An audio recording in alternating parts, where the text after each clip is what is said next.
Hey, thanks so much for finding the video. Do us a favor. If you haven't done so yet, please subscribe. And be sure to leave your comment. We love to interact. Enjoy the video.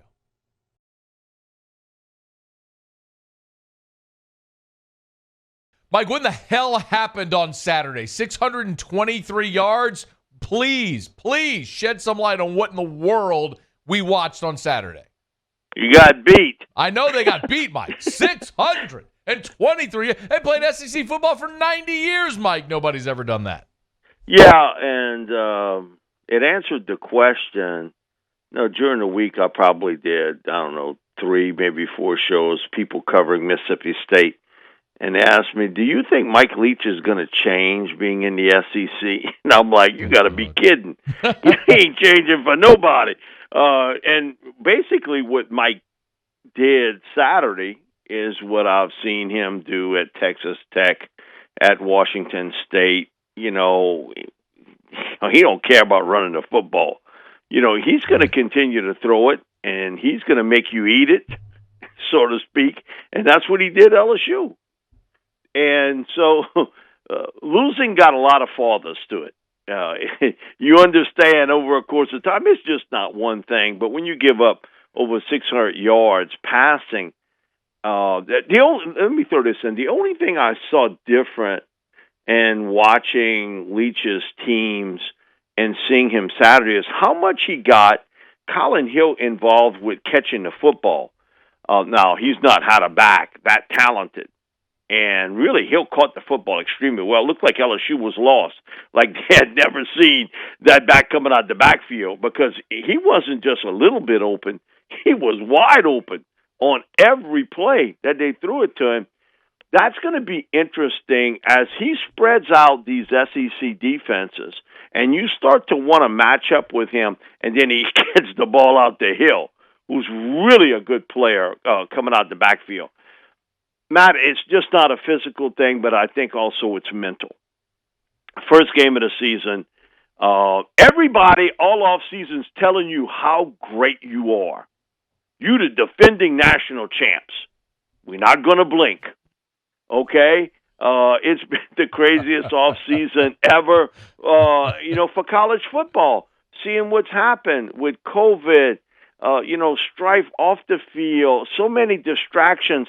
People opting in and out and in, playing ball. But there is something about wearing that crown of the champ that gets real heavy on you. And you ain't homecoming no more. Everybody's gunning for you. And you better be prepared for a fist fight every time you hit that field. You had a lot of experience last year. And guys that had played a lot of football. This year, that's not the case. They got guys that have seen a little bit of sort of token time, but there's not a lot of experience walking down that football aisle and what it takes to win and what it takes to have that crown of a champ on you. And so it becomes a mental thing, too. You can easily be distracted with everybody telling you how great and wonderful and terrific and you're the greatest, that sort of thing. And we're going to be right back where we were a year ago. There is no repeat. No, there is no repeat of a year. It all starts fresh. And I don't care if you're a player or a coach or part of the administration. All gets caught up with this. And it's easy. It's human nature to get caught up with it.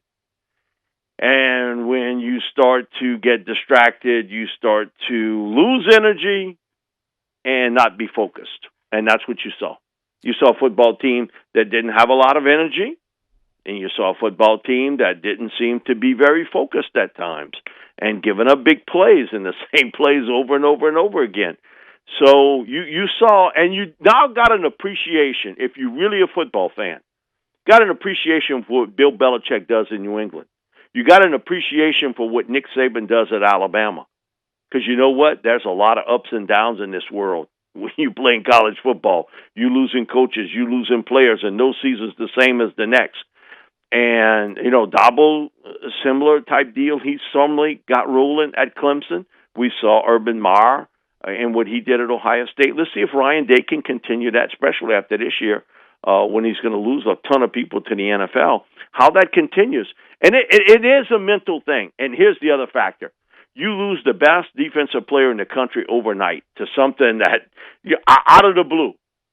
I've been in it in different situations where in the outside world, you don't have maybe a key employee or somebody that you work with, and it's not the same. And you almost there's a little bit of a shock value that goes into it at first. Oh, man, what? We got to play this game without Stingley? Yeah. Okay, all of that comes into play. And you also got to give Mike Leach and his staff a lot of credit. They had their team ready. They had a great game plan, and they stuck to it, and they stuck it to LSU. It meant more to them that Saturday. Now, if you play in this game week 6, it might be different, but you playing it in week 1.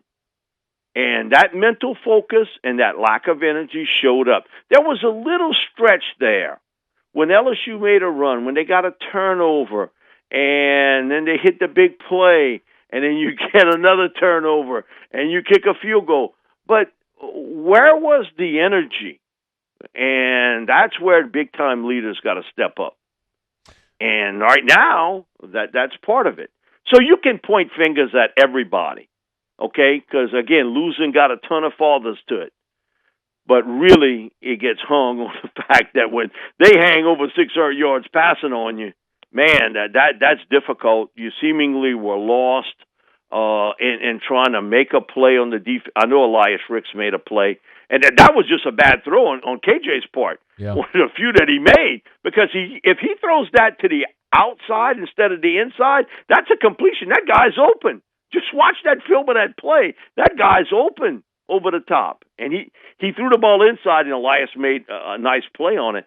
Also, too, LSU's lack of a running attack, which that had always been part of this football team, despite the great play of Joe Burrow last year. You could always sort of hang your hat on that running game that was there. And, again, for new offensive linemen up front. So they found out sort of the hard way of how difficult it is when you're the champ and defending that. Yeah. And all these catchphrases are great and fine. And you got to say it. I get it. But again, it's a full reality check that now you are being hunted. You aren't the hunter team anymore. They hunting you down on that football field. And you got to take that mindset that every weekend somebody's looking to beat the 2019 national champions and get ready for the fist fight that's going to happen. So, in a nutshell, that's what you saw. But defensively, it was really disappointing when you talk about run after catch, that yardage. And I think Ed was 367, I think is what he brought up after the catch. Come on, you can't. You're not winning any games that way, despite that, other things that happened. Miles, was he hesitant in the pocket? Yes. But you expected that. Joe Burrow wasn't great the first game he started in 2018.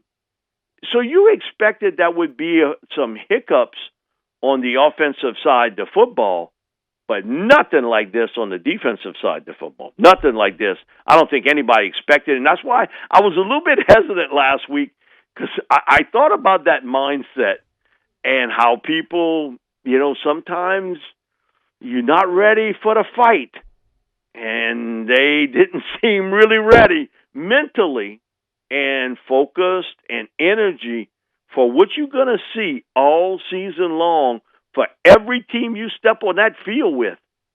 They treating you like they want to beat you down, because that's something for them to beat the defending national champs. And you better come ready to fight and ready to play. All right, Mike, we did the postmortem on LSU Mississippi State. Saints-Packers was really disappointing because it felt like that was an awesome opportunity for the Saints to reestablish themselves in the NFC hierarchy. How much ground, I know mathematically how much they lost, but how much realistically did they lose by losing that game on Sunday? Well, it's still real early, but look who you lost it to. Yeah. A team they're not going to lose a lot of football games. They're a well-coached team. They fundamentally sound. They love to run the football. Even when they not getting much, they still run it. Matt, they averaged less than 4 yards a carry and rushed the football, 26 or 28 times in that game? They just didn't unplug it. And, again, we go back to beat the drum with this about the Saints. And when you see 20 rushes in a game, you know damn well the Saints ain't winning. Mike, what's your stat about the Saints, the percentage of running? What's that stat under Peyton? They win 95% of their games when they rush the football 30 times or more in a game. I mean, that is overwhelming. And I'm talking about this is over 70 games. Yeah. In the Sean Payton time frame, they win 95% of them when they rush the football 30 times or more. There's a commitment to the running game. We saw how well this team ran the football in the first half, and then all of a sudden, out it came. We're not doing it. Now, I get it. That short pass is like an extended handoff, but there is something about that physicality of rushing the football that offensive linemen, they love to do. But you got to have some patience with it. And, you know, Sean, in a lot of ways, he's pro football's version of Mike Leach. I think for Sean, if he could get away with doing it, throwing the football 60 times in a game, he would. I really believe that because the way he throws the football short with Drew, it's almost like an extended handoff, but he's a lot like Leach. I'm just going to throw it. You know, the physicality part of it, okay, and running it, yeah, that's a little bit. But I just think that stat of over 75 games and you win 95 of them with 30 rushes or more shows you how this game is built today. You can talk about all the receivers and spreading the field out and the quarterback. There is still something about that physical part of being able to control the tempo of a game and run it. Now, getting back to the game, the turnover was crucial because when it happened, you finally got Green Bay off the field, on the fourth down, which, again, that was, and I don't want to blame referees on this, but good gracious, that was about as poorly officiated a game as I've seen in quite some time. I mean, look how much they screwed up where the mark was on that fourth down play. What are they doing out there? Again, this is the cry for full-time officiating. You can't be worried about teaching a class or looking at law papers or working in an office on a Thursday, and then you're doing a game on a Saturday or Sunday. That should be a full commitment to the game, and this mom-and-pop operation that they got with officiating is horrible in this league. And, again, it probably wouldn't have made a difference one way or another in this game, but still, you start to see more and more and more of it now because you have access to so many things to see how badly that they miss out on plays. But the running game not there, and again, the penalties. 27 penalties in 3 games and 9 defensive pass interference calls. Here's my biggest worry about that. That becomes a reputation. So in another game, if it's a 50-50 ball, does that flag whip out? Because you know what? Human nature tells you that too. Oh, he couldn't have made that play. And I know they do a lot of pass interference. That the flag's coming out of there. So, man, the Saints got to snap out of it. They got to snap out of it. But, again, you have 4 former first-round pick defensive linemen on that football team. Well, only 3 have played, but you got 4. And you paid a lot of money for David Onyemata. Where's the pressure? Okay, you could say, okay, they double teaming or they chipping Cam Jordan. Is somebody else stepping up to the fray here? I mean, so it's across the board. But isn't this the pattern? It's done a little differently every year, and we've had a couple years where it hasn't been this way. But this team inability to get out of the football blocks, like a track sprinter that's slow to get out the blocks. The month of September has not been good for Sean Payton. But here's the good news. Over the last 5 years, the Saints have been 17 wins, 2 losses in the month of October. Now, and I can't explain why, because every year this team has different players. Occasionally you lose a coach, but a lot of different players. What has happened? And Sean has always brought it up to us on the coaches show about, man, we put a lot of emphasis on getting off to a fast start and being able to get that lead, understanding what it means when you got to play from a kind of catch-up. and it exudes a lot of energy to do it. But in 19 games in October, you 17-2. Tells you one thing: as a sprinter, you didn't hit your stride in October. So hopefully that continues. The injury report seemingly lengthens each week now, and now Davenport, who had an elbow injury, now all of a sudden he got a toe injury, and now he probably won't play against Detroit.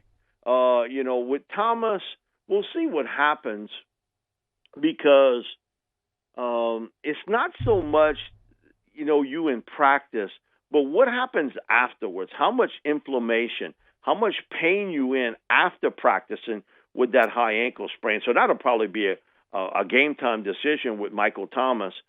And again, I think it's the second straight week that both Green Bay and the Raiders, if you put in a check mark by the coaching, the opposing team gets the check mark. I thought what Green Bay did game plan-wise was excellent against the Saints. I think they did a really good job. Now, the one problem they had was Kamara, and he was unbelievable in a losing effort. But they basically took chunks out of the Saints' offense out and was saying, okay, I dare you to throw it deep downfield. I dare you to do it. And Drew was just sort of dumping it off, taking that little short pass. And, you look this series after you turn the ball over at midfield and Green Bay gets a field goal and you 3 and out, 3 straight passes. Come on, Matt. that to me, that series of plays after the turnover really told the story of this football game and really put you in a bad situation. So now you got to snap out of it. Okay, Lattimore's got the hamstring injury. We'll see what happens there. With Marshawn, who's a key piece, and guess who they playing? They playing the gunslinger. Matt Stafford, no, listen, he ain't sitting at his house eating Cheewees. No, he's watching that film and saying, man, give me the ball. I can throw it against that defense, because if I throw up a 50-50 ball, I got a shot either for a completion or I get a pass interference.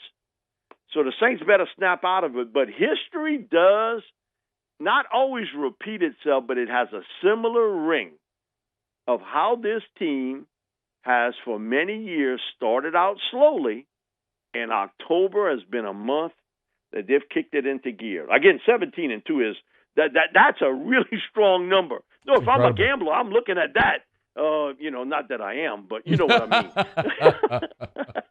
I think by now, Mike, we all know better. So let's talk about Saints in Detroit a little bit. We'll continue in the next segment, also preview LSU and Vanderbilt, what we need to know about that game. But specifically, if Thomas returns for this game in some capacity, for this game specifically against the Lions, how big is that for that matchup? Oh, if he's back in the lineup and he's 60%, I mean, he gives Drew that security blanket, especially on those slant patterns, shorter patterns, move the chain.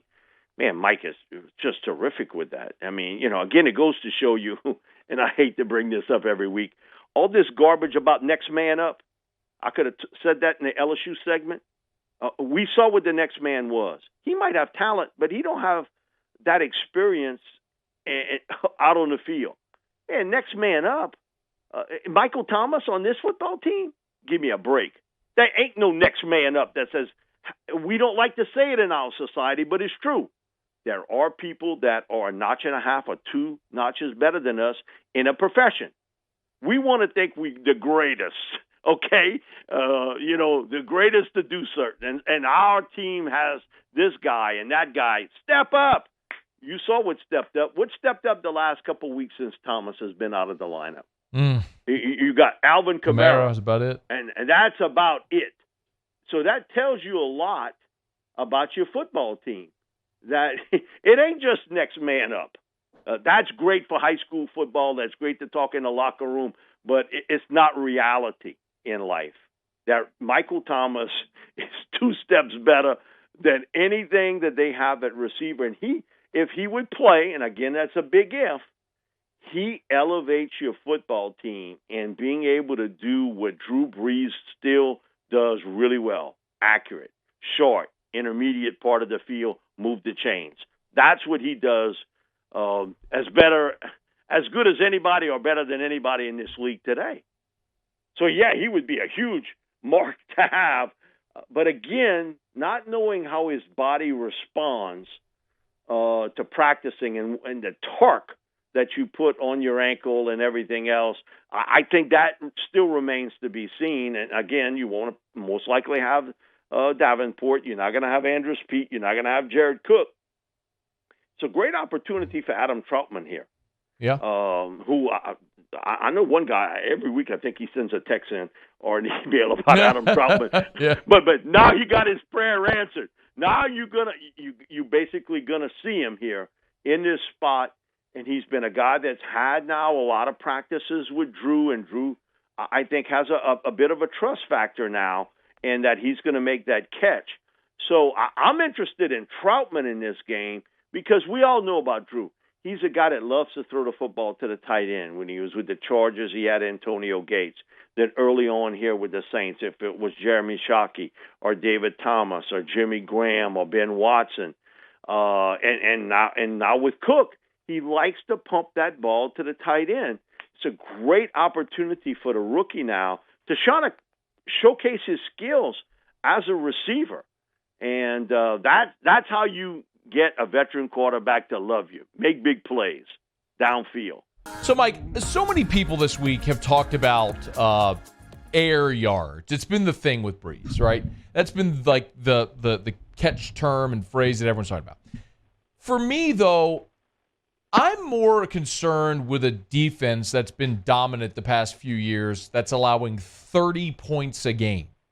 Is there reason to believe that this defense is going to improve, or are there things there that you're seeing that are irreparable? No, Matt, what I've seen in this defense is what I've seen from other years to start the season, too. And it's unexplainable to me.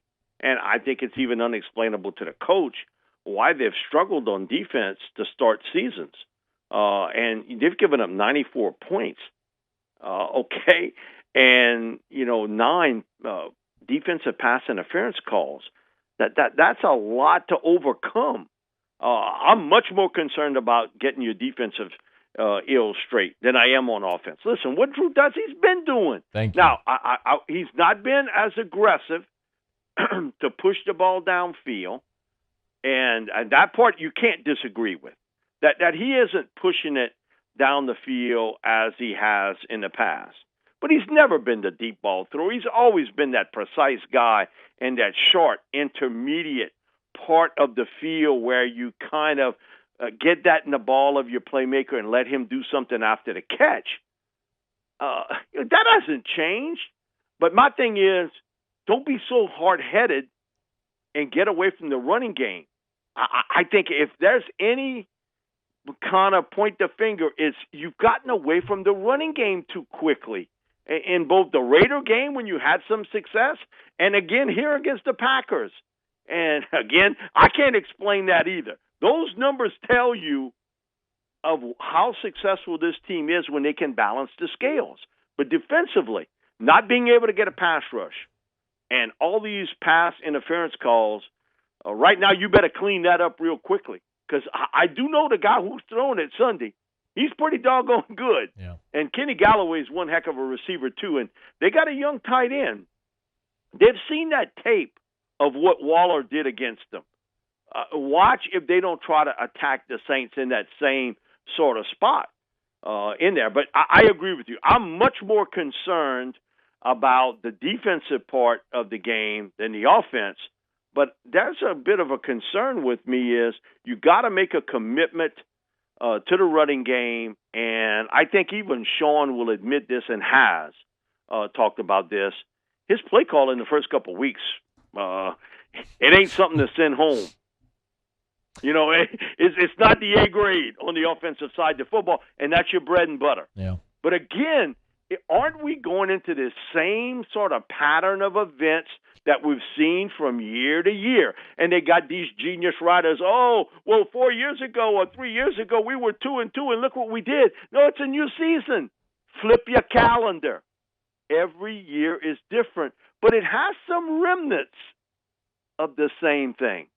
And October has normally been get better month with the Saints. It's almost like the medicine. You sort of sickly a little bit in September. Then all of a sudden, man, they give you a shot and they give you medicine, and you're all well in November. Well, I'm ready to see the October we've seen. The 17-2 stat is stunning, and here's hoping that holds form as we flip to October. Mike, let's flip to LSU Vanderbilt. We'll get a pick in both games and your questions in the next segment for Mike. But LSU Vandy, what are you? We could talk keys, Mike, but what are you realistically wanting to see on Saturday from LSU? Okay, offensively, a better offensive line play. It'll be interesting now without Rosenthal, how Cameron Wire holds up at that left tackle position. That's your blind side, okay, a few miles. And Cam was a highly recruited football player coming out of high school. He's gotten much bigger since. Again, I said this about a month ago, and actually sent it to Coach O. I did a study on injuries in teams in the Power 5 conference, and what was number one in most injured? Offensive tackles. And look, what the first damn thing to go down is Rosenthal to miss a game. So I don't know why. Again, it's a high collision type position, but those tackles, man, and number two is guard. Now, at least you got a little bit of depth there, but your depth at tackle is a lot of people haven't played. So you'd like to see a little bit better play up front. Also, too, I want to see him run the football a little bit more. I do think that sort of helps that young quarterback.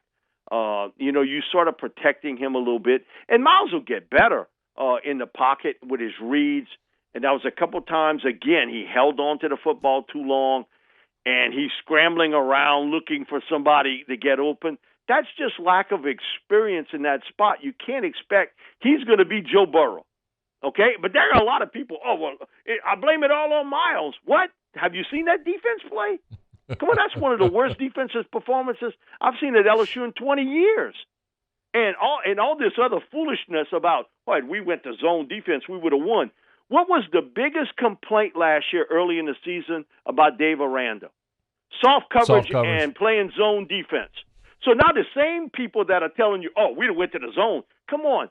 I'm not saying it wouldn't have made a difference and you had to make that adjustment, but that's not going to be the cure-all when your DBs, all of them, every one of them had difficulty tackling in the open field against Mississippi State.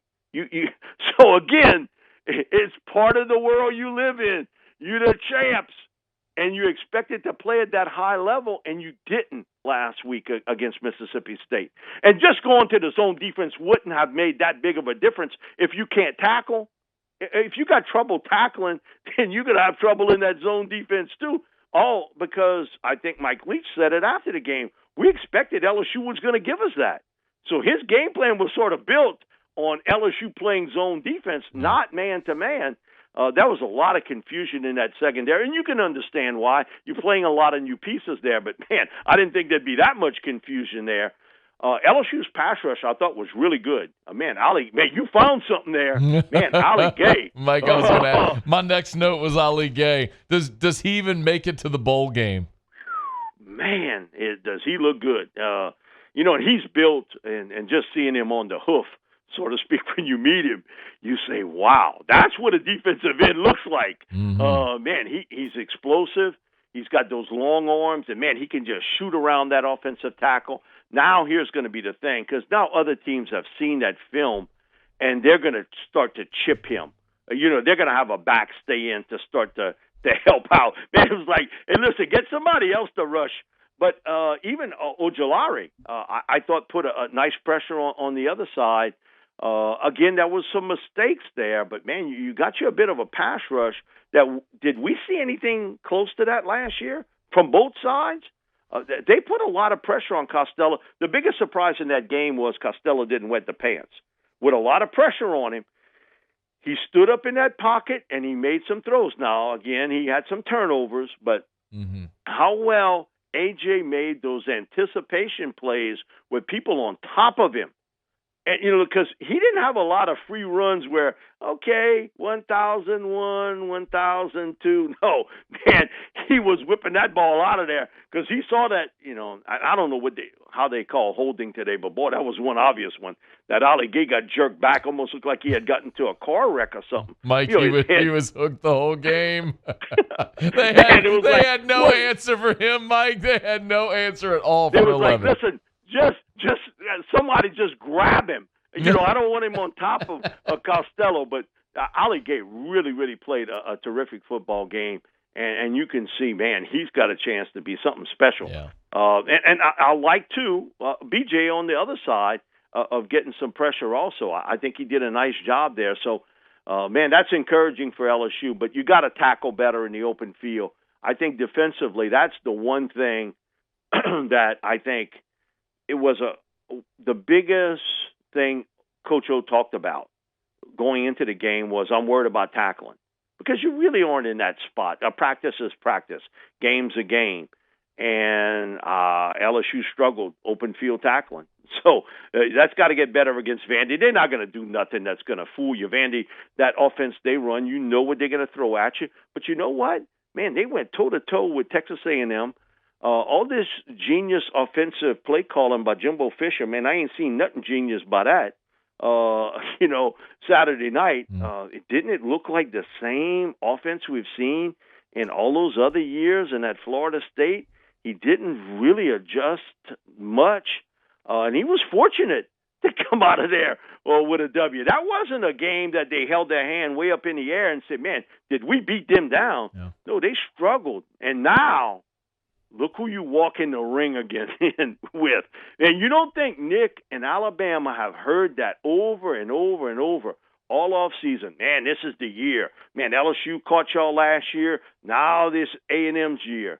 Man, you know how Nick is. Man, he want to rub your nose where you made maybe a little bit of water in the house, like a bad dog, that made a mistake in the house. Man, Nick is going to want to rub his nose in it and teach him a lesson, because he understands beating A&M on a big stage and what that does to help him recruit in Texas. Man, I'm telling you, Nick is like 2 or 3 steps ahead of the bunch here, and he's been hearing it, and that team's been hearing it. A&M's going to be just like LSU was last year. You watch and see what happens. I didn't see anything different from Jimbo offensively, and defensively, man, they got some holes.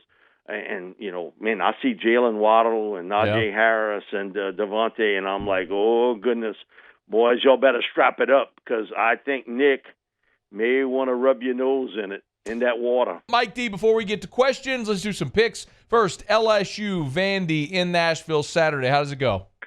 Listen, I think LSU was embarrassed Saturday. Ed has had a great record after a loss to bounce back. I think LSU wins there 38-16 over Vanderbilt. And what about in Detroit, Mike? We getting back on the horse? Man, I get the cold towel out. I think this one comes down to the end, and I think the Saints win it 27-24. If it's a walk-off by Lutz or whatever, but I think this is a tight game.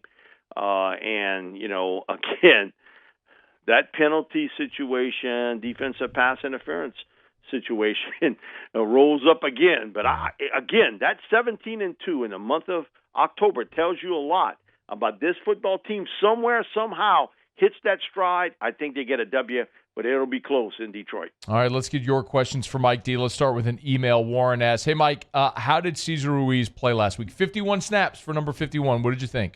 I thought he did a solid job overall. Again, he didn't get the start, but basically got the start. Yeah. Because he saw a lot of playing time. I thought overall he did a pretty solid job in there. His strength is as a run blocker.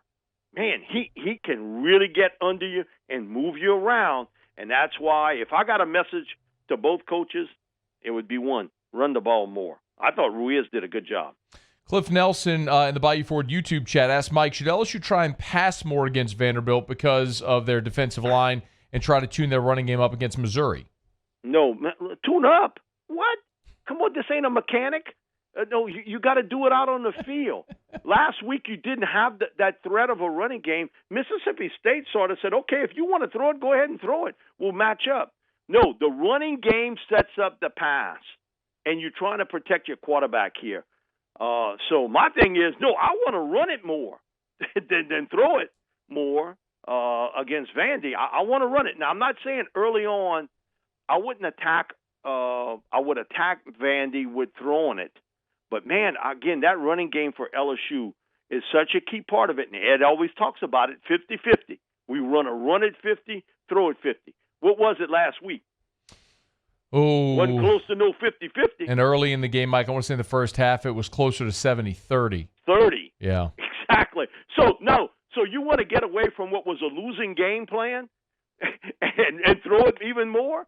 Come on. You got to run the football. There's a certain part of physicality that's there, and I think LSU is going to have that against Vandy.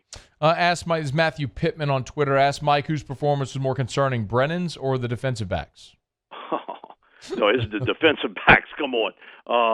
Listen, Miles, to me, had some hesitant moments, and he bailed out real quickly. And he, again, that was some water in the pants with him. But you get that. But the defensive backs is consistently getting beat. That is a major, major concern for me. Because even with a pass rush, you got beat like that. That's a bigger concern to me than Miles Brennan. Lots of questions. We've got about 60 seconds, Mike. Lots of questions. This is Chris Huggart, who's asked about the Jere Jenkins. Lots asking about Jenkins and maybe an increased role.